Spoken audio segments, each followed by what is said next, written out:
in the ongoing investigation of a woman who was found chained in a storage container in rural South Carolina.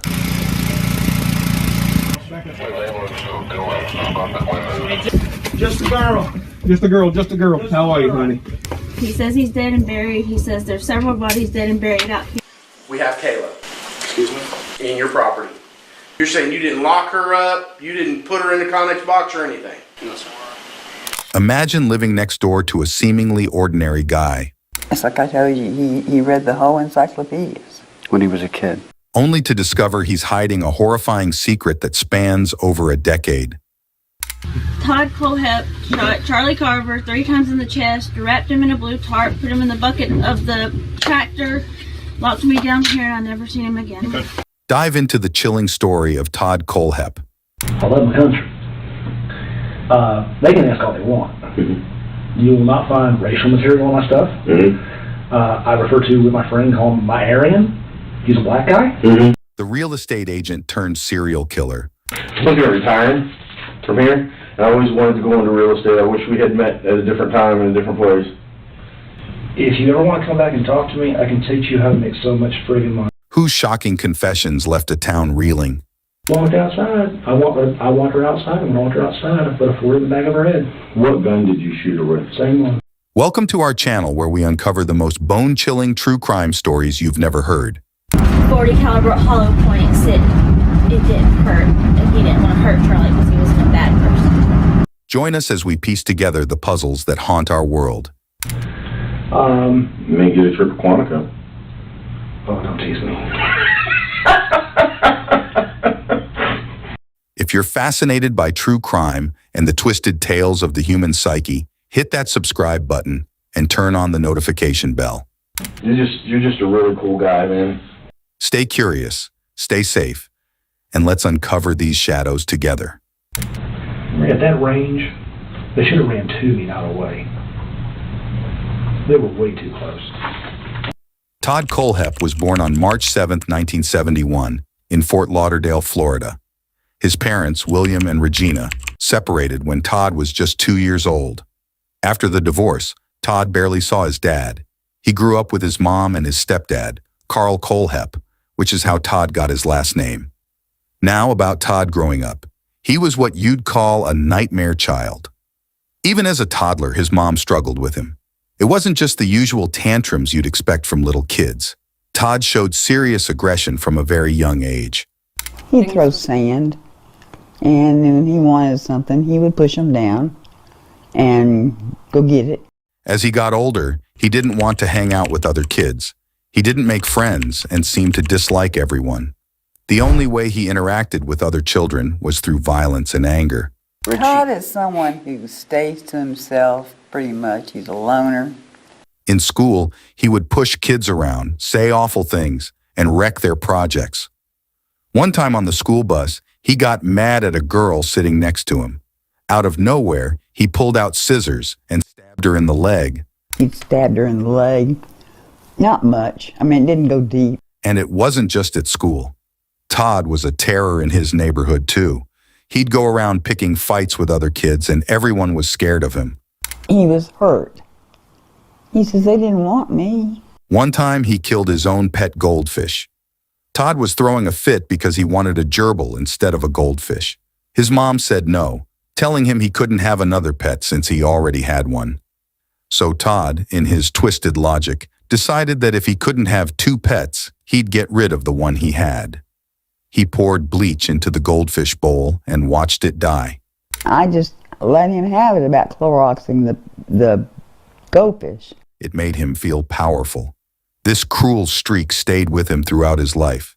His mom and stepdad were at a loss. By the time Todd was 9, things were so bad they sent him to a child behavioral institute in Georgia. He stayed there for about 3.5 months, getting treated for his anger. Todd felt like his step-siblings were favored, and he always argued with his stepdad. He felt like an outsider.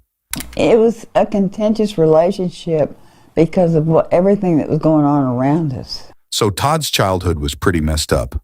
When he turned 12, The doorbell rings. his biological dad re-entered the picture. It's his biological father. Todd hadn't seen him since he was 2. His dad was self-centered, angry, and violent. He spent his life chasing women. But when Todd was 12, his dad suddenly decided he wanted to be part of his life again. Todd was thrilled.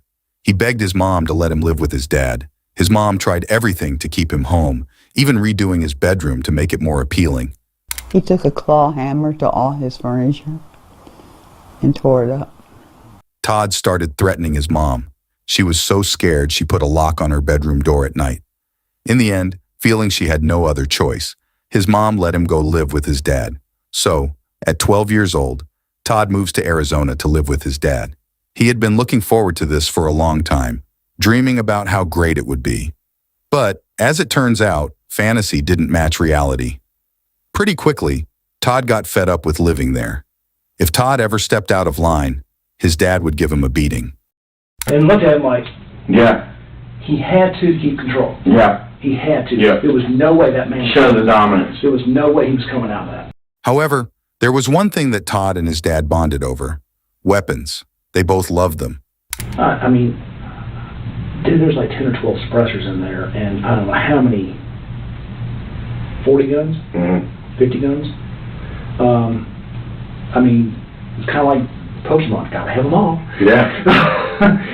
Yeah. And then I would take them and I would tweak them.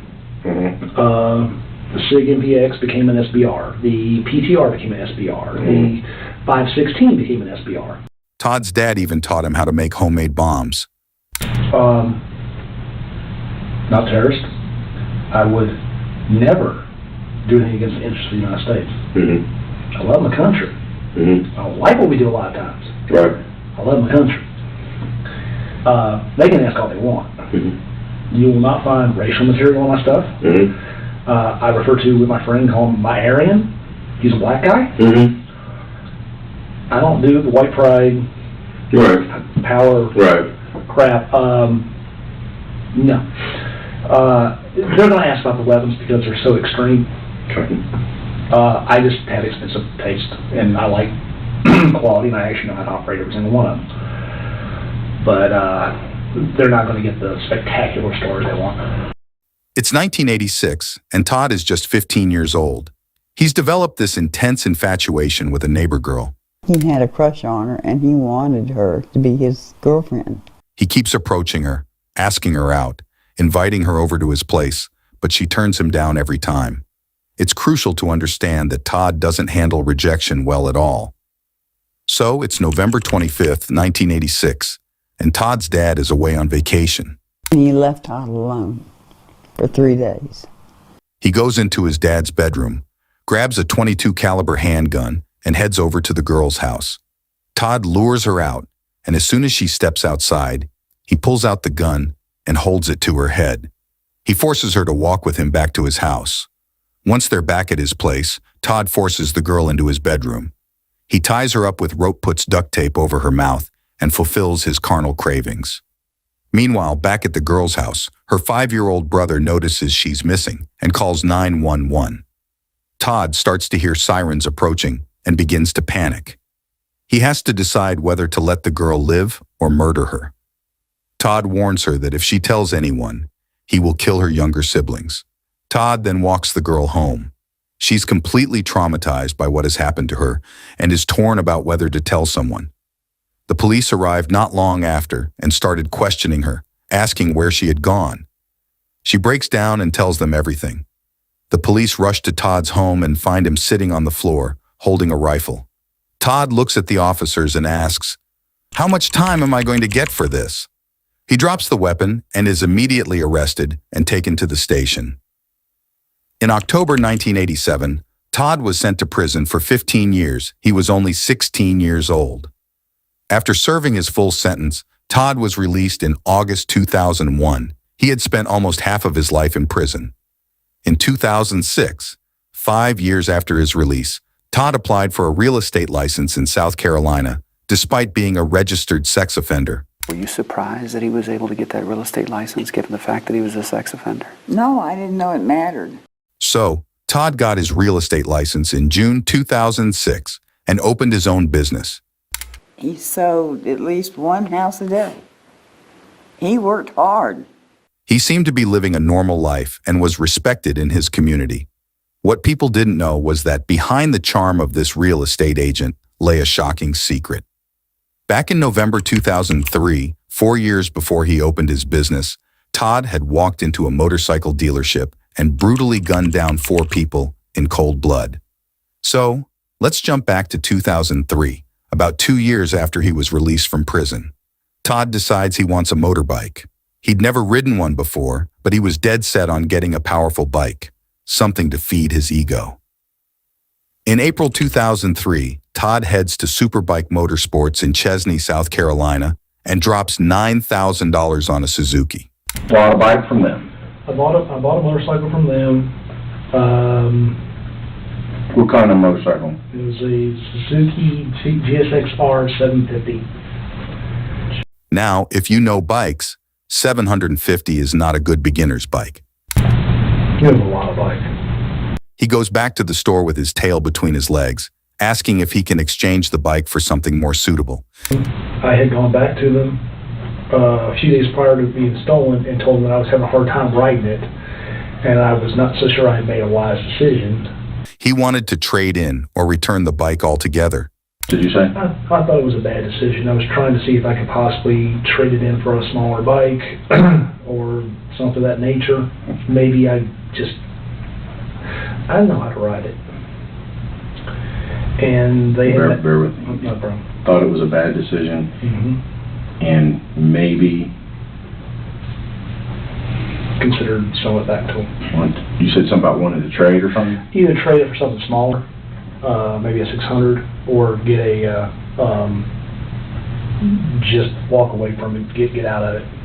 But the staff at the store ridiculed him, poking fun at the idea that he could handle the bike.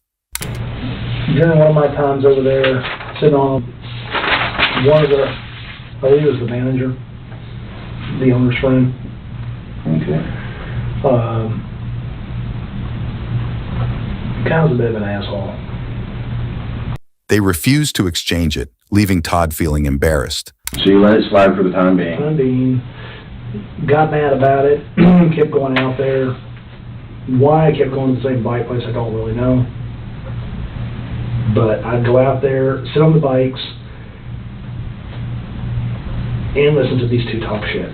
Then, 3 days later, Todd's bike mysteriously disappears. Had it 14 days, and it got stolen from the front of the apartment complex. For some reason, he becomes fixated on the idea that the staff at the store stole it, despite there being no evidence. What happened? Please understand this has been many, many years. They proceeded to give me a little on the rude side about my inability to ride that kind of bike. No one ever taught me. So, I mean, I know how to operate the clutch. And the possibility of them coming by at some time with a trailer, and maybe I'd make up my mind. They had dropped it off at the apartment. Okay. So they knew exactly where it was stored because the guy brought it over to me. He becomes consumed by a desire for revenge. You said I made a police report? I did. Actually, the law enforcement officer made fun of me. He informed me that that's a shame it got stolen before I got a chance to write you a ticket. That was the one time I didn't like you guys. So you made a police report? Yes, sir. And then what happened? Then insurance came out. I lost a $1,000 deposit because that was my deductible. They paid off the bike, and it was never seen again, or at least nobody bothered to contact me about it. So, it's November 2003, and over 6 months have passed since Todd's bike supposedly got stolen. He's been brewing up his plan for quite some time. And he said, yeah, and if the cops aren't that good, he said a few years ago, my bike got stolen, and I traced it back to a bike shop in Anderson and found out they had a chop shop, so I just walked in, shot everybody, and walked back out, and they never even... In early November, Todd pays another visit to Superbike Motorsports. say that again. You kept going out there and sitting on the bikes sitting on the bikes, trying them out, and listening to these two, the owner and the manager basically talked trash. Inside the store were 4 staff members: owner Scott Ponder, his mother and bookkeeper Beverly Guy, service manager Brian Lucas, and mechanic Chris Sherbert. Todd entered the store while other customers were around, showing interest in some bikes. I was sitting on bikes, talking them back and forth, and the manager started making some comments about and I'm going to have to loosely say because I don't remember the whole thing, but basically, great, now we'll have something along the lines of, we'll have another one to go pick up.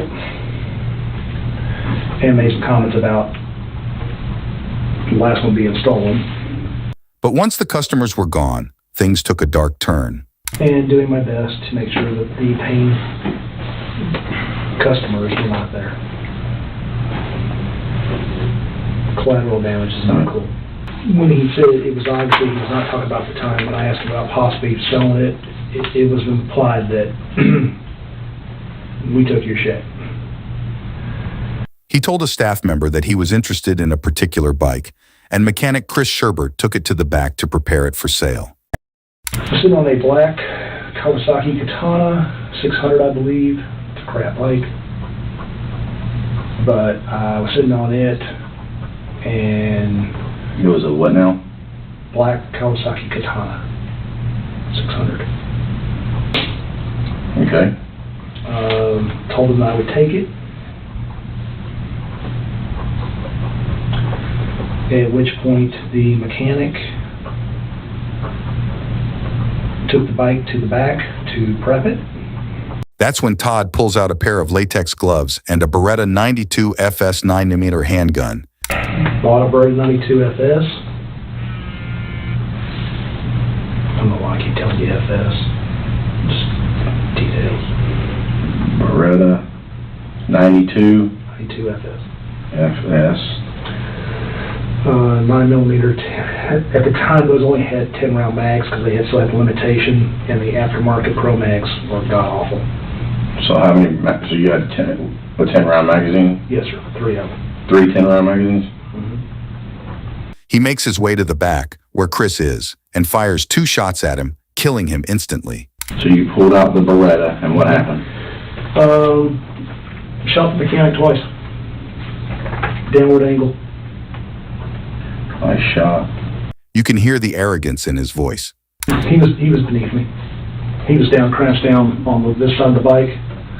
Bike was here. I'm on this side. So I had to lean over the bike, and I believe it was two shots. Keep going, brother. It may have been 2, it may have been 3, but it definitely was 2 at a downward angle. You shot the mechanic twice at a downward angle, maybe twice? Twice, maybe 3rd time, I don't remember. Hearing the gunshots, the other 3 staff members rushed to the back. No, what'd you say they heard? They had heard the gunshots in the back and were coming this way to figure out what had happened. Todd encounters a 52-year-old mother, Beverly Guy, first, and times in the chest, causing her to fall to the ground. And I heard 2 to 3 times in the chest. Scott and Brian try to flee. She fell. The the owner and the manager ran for the door. Took off. Okay. But Todd shot both in the back before they can reach the door. At that range, they should have ran to me, not away. They were way too close. When I came around that door, it was boom, 3 people right there. Okay, so then what happened? They ran to the door? They ran to the door. In the process of that, I popped a few rounds. I engaged the first people here, all 3 here. Right. At this point, these 2 ran. Okay. While they were running, I emptied it and got this guy. Okay. Then proceeded to go, did a reload. While this guy was still running, this guy, when I hit him, he crumpled into the doorway. Okay. When I did my reload, before this guy got out, I put 2 in him and he actually fell outside. They collapse, mortally wounded. Todd then goes around to each victim, firing 1 more shot into their heads. And as I did, I put one around each person's forehead. In just a matter of minutes, he takes the lives of 4 innocent people.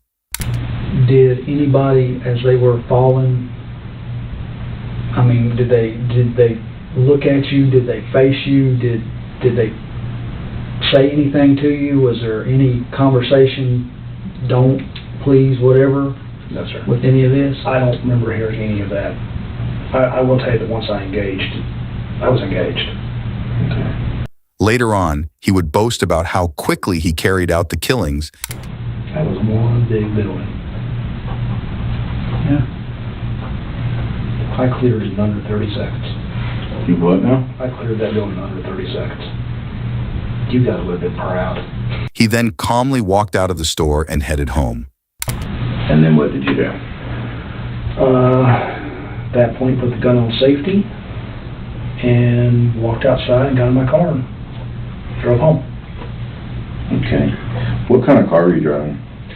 A 91 Acura Legend, and it was a gray brown color.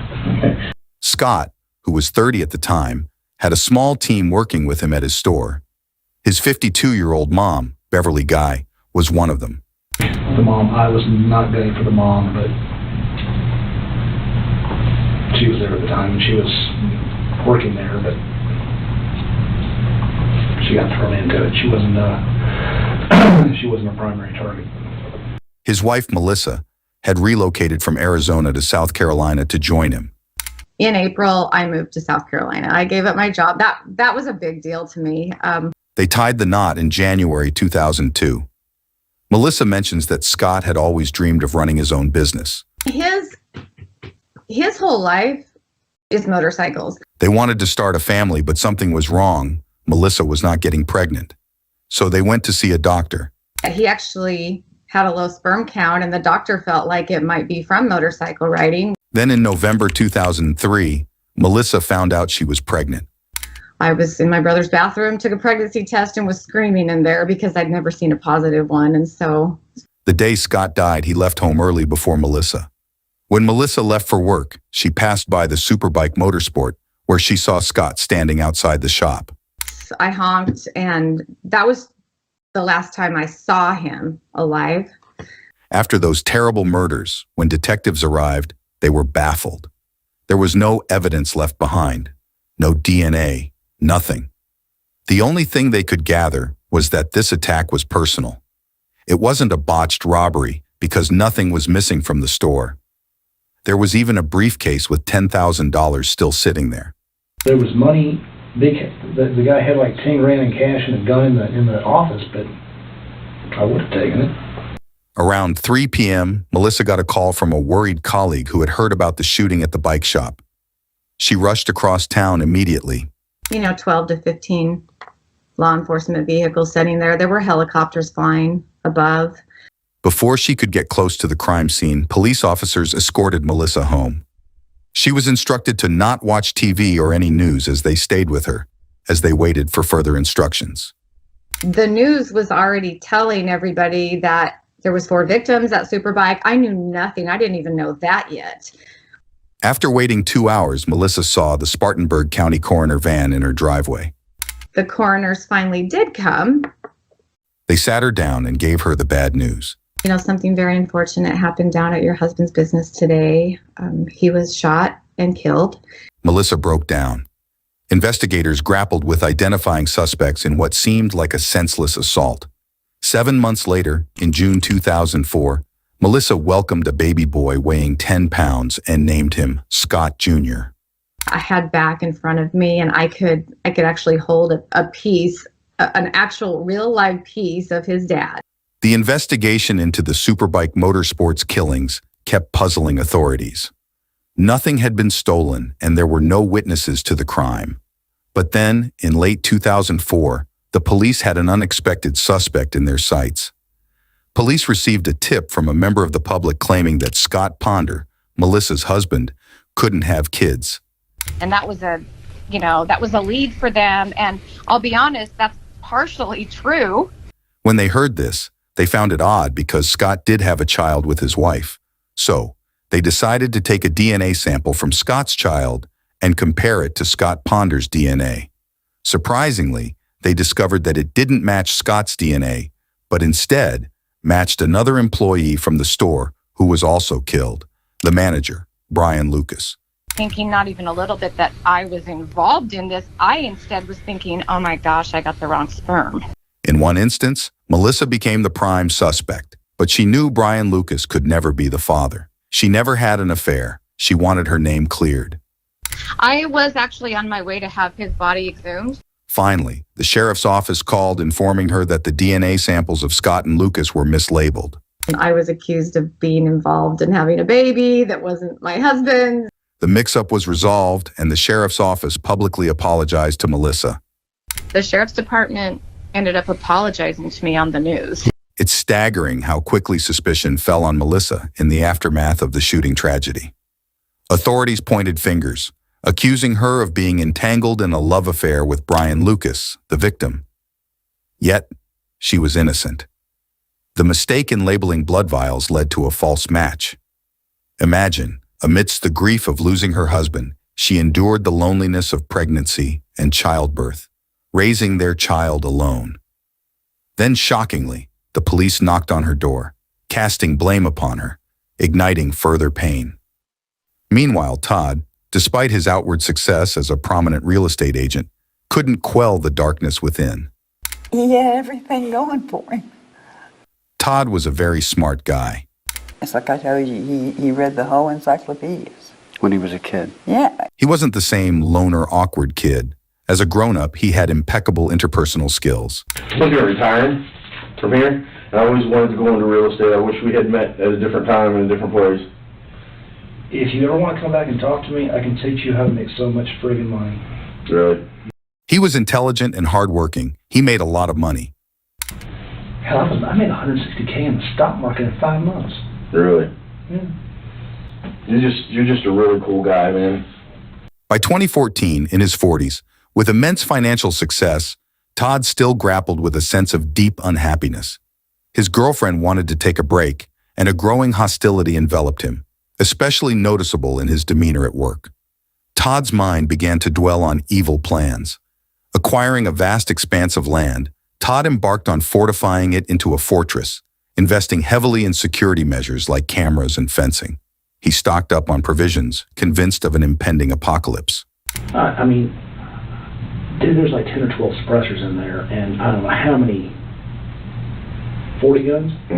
50 guns? I mean, it's kind of like Pokemon, gotta have them all. Yeah. Yeah. And then I would take them and I would tweak them. The SIG MPX became an SBR. The PTR became an SBR. The 516 became an SBR. Anything that was rifle-wise, it got refined and polished and upgraded for distance, and everything short got upgraded for dependability and fire control. In 2015, Todd's evil plans were already in motion. He had been meticulously laying the groundwork for some time, and now his secluded facility was ready. All he needed now was his first target. Todd frequented a local Waffle House restaurant where his behavior was deeply unsettling. He would make lewd and inappropriate remarks to the female staff, creating an uncomfortable atmosphere. It was at this very restaurant where Todd found his first victim. Her name was Megan Coxey, a 26-year-old woman trying to navigate life alongside her 29-year-old husband, Johnny Coxey. I met her there. Okay. Got her number. We talked on the phone for a brief moment. Okay. Then I met them later on at that next to Ricky's Hot Dogs, big huge parking lot. They walked across and spoke to me there. Okay. I almost thought she was going to hit on me to actually come on, shove the $90,000 car. But that's not what I was there for. I got you. I'm going to tell you, our meeting looked shady as shit. The couple, facing tough times after recent stints in jail, were desperately trying to rebuild their lives and support their young child. The next day, she was in the paper, mug shots. I guess you guys had arrested her for meth or some shit, hair, I don't know, something was in her bloodstream, and you took her kids away. Okay. I asked her about it, and she informed me that, yeah, she had drug issues and with that. Okay. In a cunning ploy to lure Megan to his secluded property, Todd deceitfully offered her employment, claiming he needed maintenance work done on his premises. Desperate for income, Megan and Johnny accepted Todd's offer. So, on December 22, 2015, Megan and Johnny Coxey showed up at Todd's place, but it didn't go well. And I picked them up, and I drove them to my land event kids supplies, and got them down to my building, and that's when Johnny pulled a knife out, and you shot. I shot. Todd said it was self-defense because he thought they were trying to rob him. Todd shot Johnny twice right in the chest, and poor Megan saw it all happen. What did she do when you shot Johnny? What did she do when Johnny pulled the knife out? What did she say? Nothing. So you think she was planning on the planning of this? I think she entirely was in the plan of it. Okay. There was no, oh shit, Yeah. Johnny, what are you doing? There was none of that. This was, her actions were, she knew he was doing that. They saw a guy who had a shitload of money, driving a car they can't afford. They didn't even have a car, and they were going to get something. Okay. So then you shot him how many times? Shot him twice in the chest. Okay. He dropped forward. When he dropped forward, I went around him and put another one through his spinal column. Okay, and you shot her? Not exactly. After that, Todd didn't let Megan get away. He handcuffed her, put shackles on her legs, and then Johnny one more time, just to make it worse. The girl that was with Johnny, did you shoot her? Not at that time. Okay, what happened with her? She panicked, but then I told her to sit down. She sat down. Went ahead and cuffed her, patted her down, told her I wasn't going to hurt her. She calmed down, and I actually took her to the Connex. No, that's not true. I had her lay there for a while. I didn't know what the hell to do with her. I didn't want her in my Connex because I had stuff in there. I didn't know what the hell to do with it. Putting her in with my guns is not a good move. I understand that. I actually had to go, for the first time I ever had a little bit of a panic of what the hell do I do with her. Put her here, put her there, drop her, what the hell do I do? Do I call the cops? Oh shit, I got illegal guns. Oh shit. What do I do with her? She was batshit crazy, man. No, that's what you said earlier.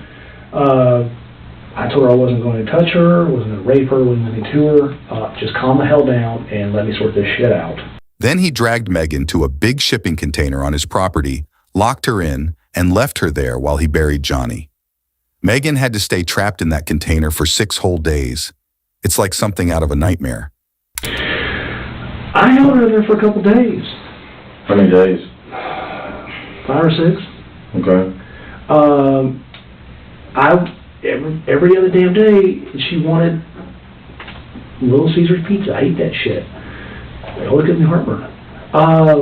Little Caesar's Pizza, not Mountain Dew, Dr. Pepper, cinnamon rolls, and friggin' Newports. If you go down to my building, you'll find an unused package of Newports that I bought for her. And then he went batshit. She tried to light my damn building on fire. Do you know how? In the back of what building? The Connex. The Newport pack is still there? The Newport pack is still inside the toolbox. Okay. This is the unused pack. I actually bought her a carton. Okay. I don't smoke. Right. I don't know the hell to buy her. I went to the store. I said, okay, I need a thing of Newports, Reds, where the hell they were. The lady went, do you want a pack or a carton? I went, oh shit, I don't friggin' know. Give me a friggin' carton. Got her that, got her a lighter. He claimed she tried to burn down the shipping container she was in. I didn't know what to do with her, and then she kept burning shit. I come in and all of a sudden find that she burned her blanket, and she burned this. She's sitting next to 100,000 rounds of ammo. Love of God, please stop burning shit. If that thing goes off, do you know what that would do to a neighborhood or an area? That's not a neighborhood. It would be. Yeah. Holy shit. Yeah. Please do not catch the building on fire. She kept trying to catch shit on fire. And then go, well, I'm smoking. I would open the door and a cloud would come out. It's like one of those cartoons. Looking back, giving her cigarettes might have been a mistake. He even tried to get rid of her by paying her money to run away to another state. You don't have shit, and last time I could check from what was online, she had a warrant when they were looking for her ass. I'll give you an envelope for $4,000. I'll drive you up to Dayton, Tennessee. I'll drop your ass off somewhere. If you got any common sense on this planet, you'll go left and I'll go right. What'd she say? Oh, she got so excited. So after keeping Megan locked up for 6 days, Todd reached his breaking point. He claimed Megan wasn't cooperating, so on Christmas Day of 2015, he let her out of that container and killed her too. She went from, I'm so freaking happy in the world to be, I'm going to go to Tennessee with money and I'm going to restart my life and thank you, to batshit crazy. Tell them just a minute. I got you. At that point, I tried to walk her out of the building. I just had enough. I walked outside. I was trying to calm down, trying to figure out what the hell to do with her, what to do with her. I didn't know. I came back in the building. She was going nuts. It wasn't like she was emotional about the situation. This had been days. It wasn't less about that. It was just like serious chemical imbalance shit. And she walked outside. I walked her outside, and when I walked her outside, I put a 40 in the back of her head. What gun did you shoot her with? Same one. That you shot Johnny with? Then he buried her right next to her husband, Johnny. This happened 12 years after that awful mass shooting at the Superbike shop. Todd just keeps adding to his dark list. Megan and Johnny's friends and family did report them missing, but the cops didn't take it too seriously at first. Megan and Johnny had just gotten out of jail, and they moved around a lot. The cops figured they were just off somewhere.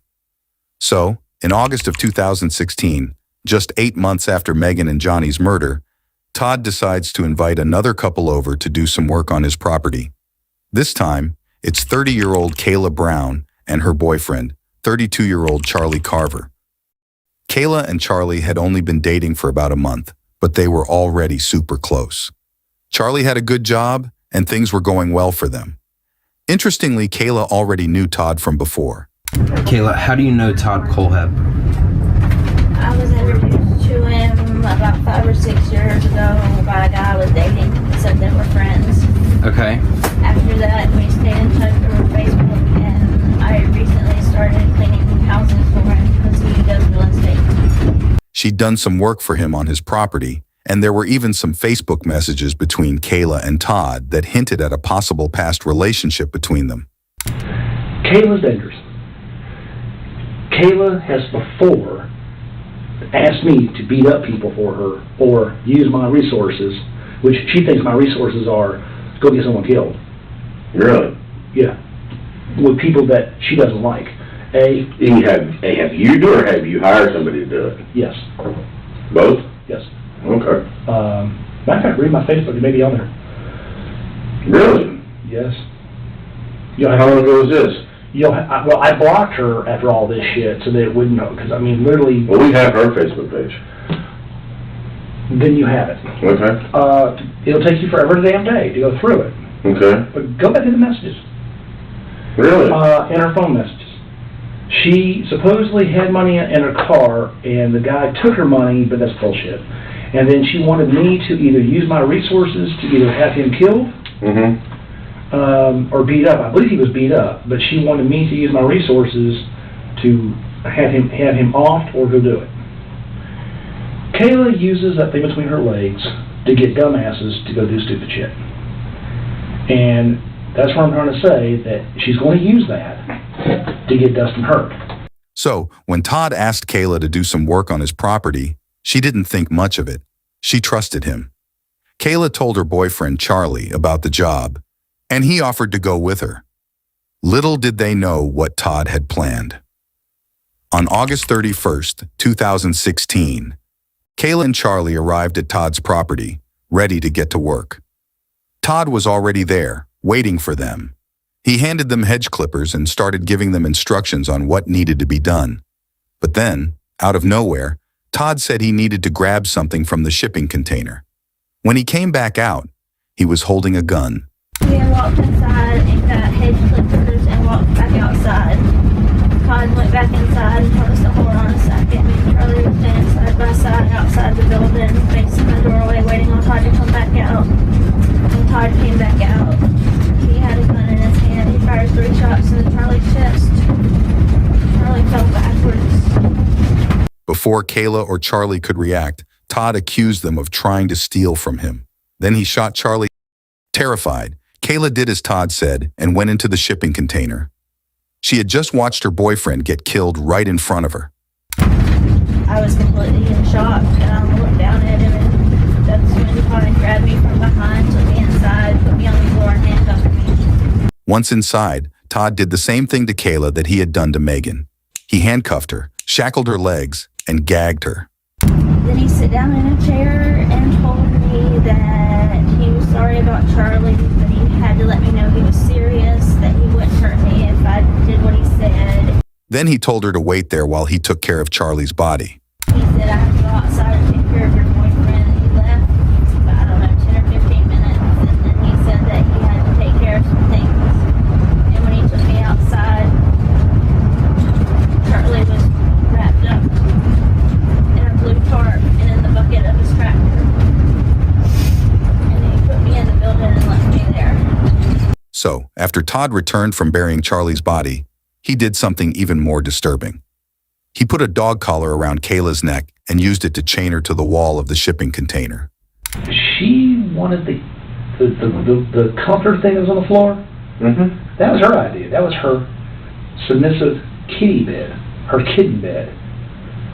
Man, it tripped me out. All of a sudden, I put the collar thing on her. And Yeah, they found that. They were like, what? They thought it was for a dog, you know. well, now the cage that was up there that's in pieces, that I built, and it was originally meant for my dogs. But no, I'm talking about the collar, the metal collar thing you told me about. That I ordered off of one of the websites delivered, and I got it because she requested that as opposed to me putting the chain around. And I got that and went, that would have fucked me up, man. Yeah. I went, that ain't going on nobody. So it's never been used.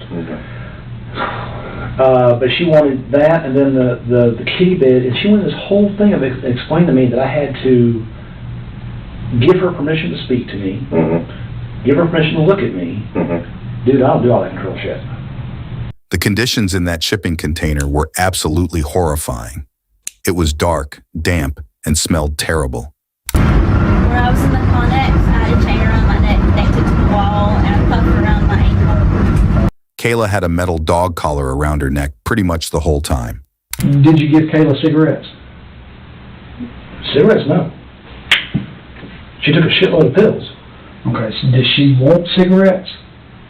She asked me for weed. Todd made sure Kayla knew she was in danger.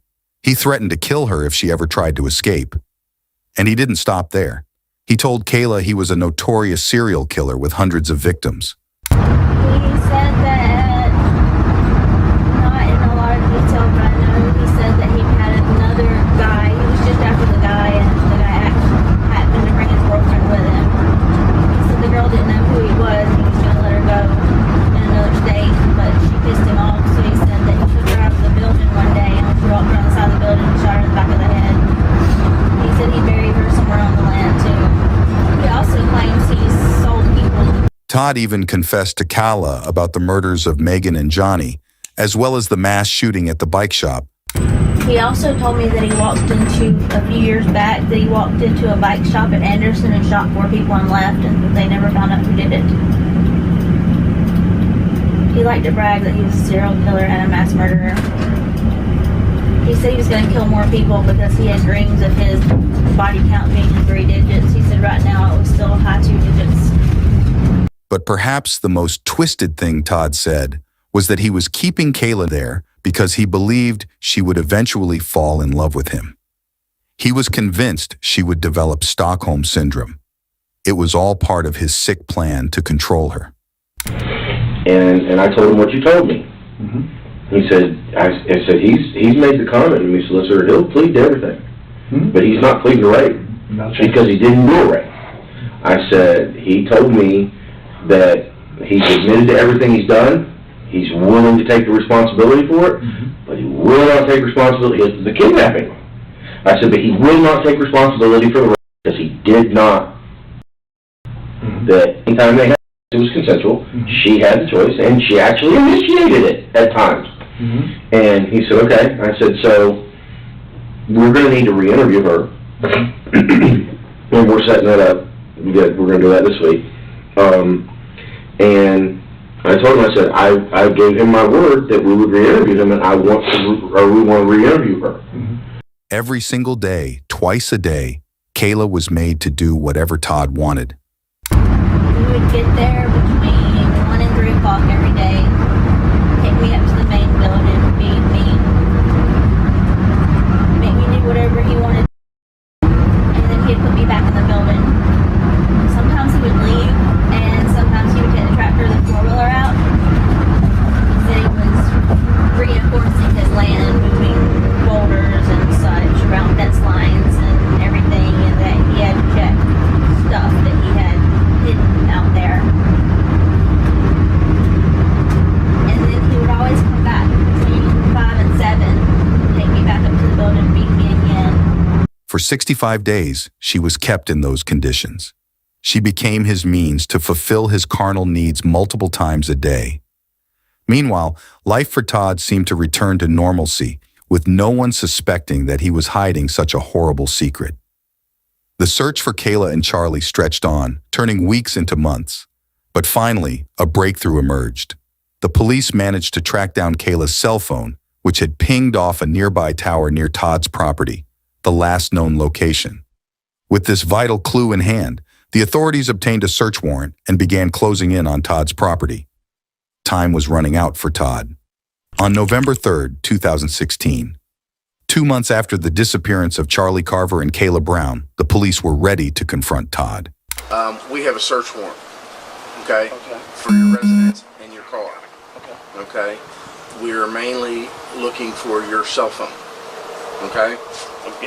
Well, what I need to go in with, at least one other, me and at least him need to go in with you, so that we can get the phone, and it's standard protocol, okay? He resisted a bit, but quickly gave up. Do you have other computers in the house? Yeah, I've got computers for days.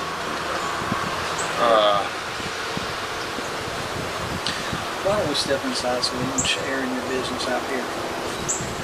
Proper call out.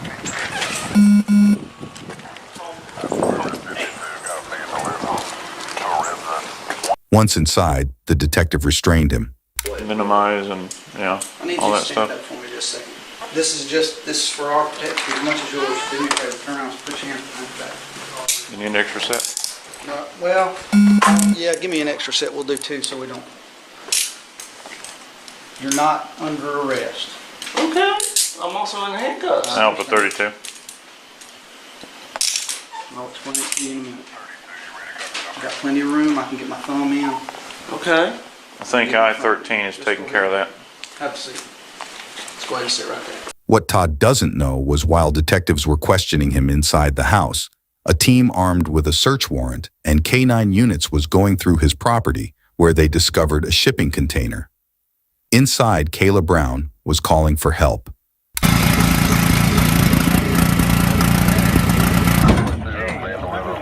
Watch out. Y'all move.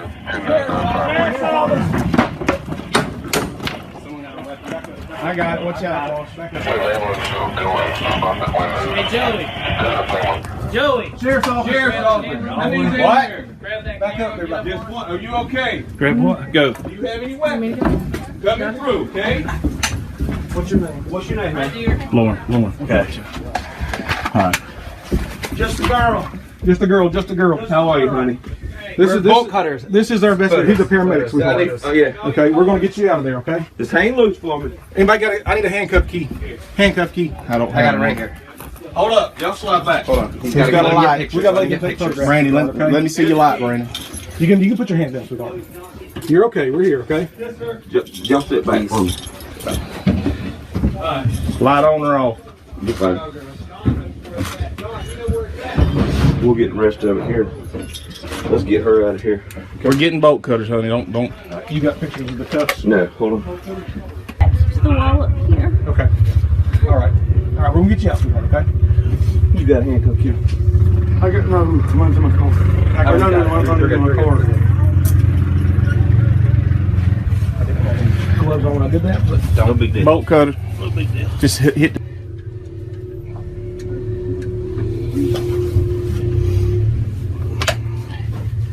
Do you know where your buddy is?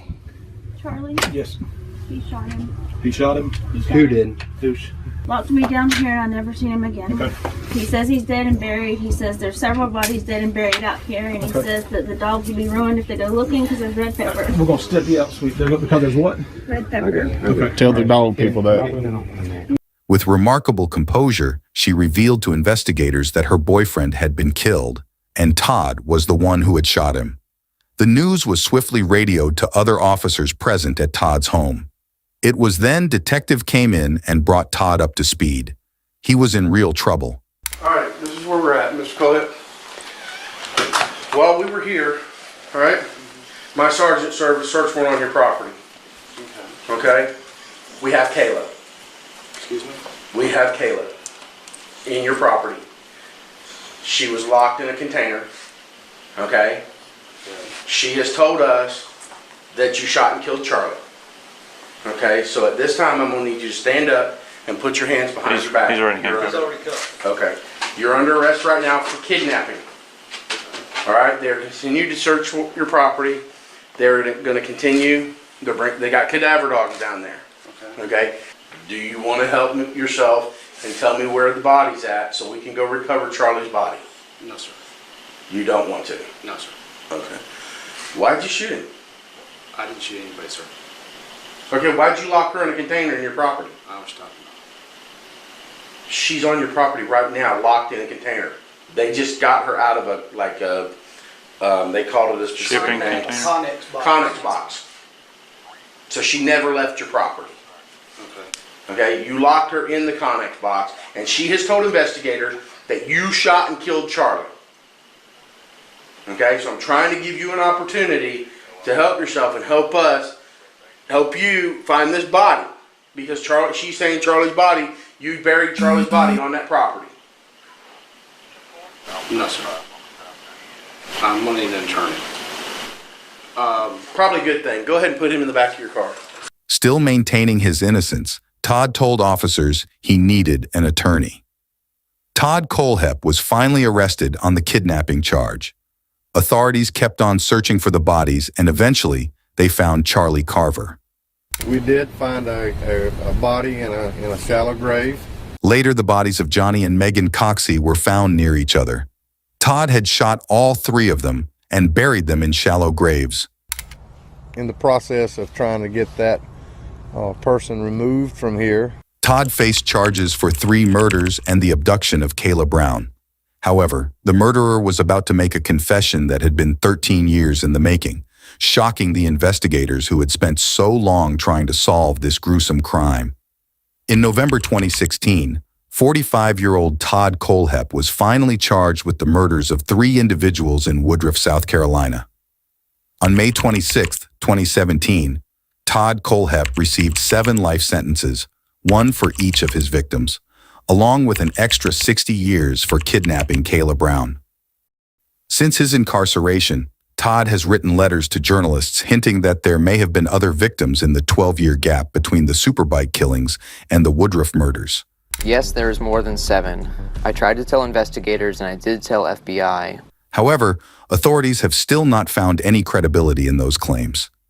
Todd Kohlhepp loves the attention, and it's the attention he has not been able to gather behind bars. The arrest and conviction of Todd Kohlhepp marked the end of a dark chapter for the community of Spartanburg, South Carolina. Over the years, Todd had managed to hide his crimes behind a facade of normalcy, successfully evading justice for over a decade. His crimes, ranging from the brutal murders at Superbike Motorsports to the kidnapping and murder of Megan and Johnny Coxey, as well as the imprisonment of Kayla Brown, shocked the nation and left a lasting impact on the victims' families and the community. The breakthrough in the case came when law enforcement utilized modern technology to trace Kayla Brown's cell phone to Todd's property, leading to her rescue and the uncovering of his secrets. Todd's eventual confessions revealed the depth of his evil, and the justice system responded with swift and severe punishment, ensuring he would never harm another soul again. Thank you for joining us. If you found this story as captivating and shocking as we did, make sure to hit that like button and share this video with others who might be interested. Don't forget to subscribe for more deep dives into the world's most mysterious cases. Tap the notification bell so you never miss an episode. Stay curious, stay safe, and remember, the shadows can't hide forever when we shine a light on the truth.